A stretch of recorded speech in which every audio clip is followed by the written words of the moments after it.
Agaw pansin sa Quiapo, Maynila ang mga naglalakihang replika ng Poong Jesus Nazareno habang inaabangan doon ang pagdating ng traslasyon.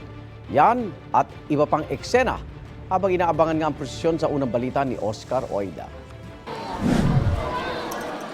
Mapamatanda, bata, pati si Bantay na may headband pa ng Poong Jesus Nazareno.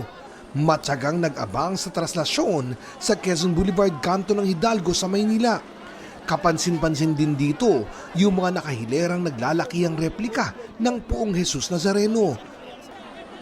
Matatanda ang una nang nanawagan ng simbahan sa mga namamanata na sa araw ng mismong traslasyon ay huwag nang dalhin ang mga malalaking replika. Pero ayon sa ilang nakausap namin, di na raw nila mapigilang magdala dahil naging panata na nila ito. Pag sinita po, alis po kami, punta po kami sa ibang lugar para hindi po makasagabal sa ibang tao po para po. Pag automatic naman po, pag yung malapit na po, aalis na po kami. Tulong na rin po sa mga namamanata. Sabi naman ng ilang may dala ng maliliit na replika na nakausap namin, malaki raw ang binago ng kanilang pamamanata sa Nazareno sa kanilang buhay. Tulad nung sa hanap buhay. Dahil ho isa kong tindero nung araw sa palengke. Ngayon nagkaroon pa ako sarili pwesto. Hiniling ko sa kanya yun.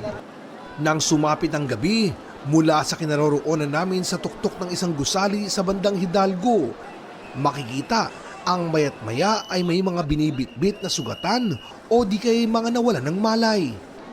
Tanaw din namin ang mga ambulansyang hirap makausad sa dami ng mga tao.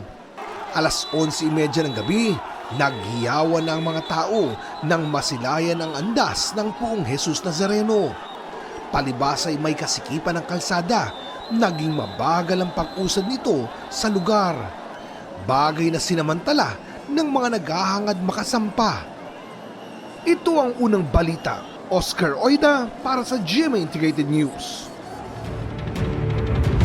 Igan, mauna ka sa mga balita, mag-subscribe na sa GMA Integrated News sa YouTube para sa iba't ibang ulat sa ating bansa.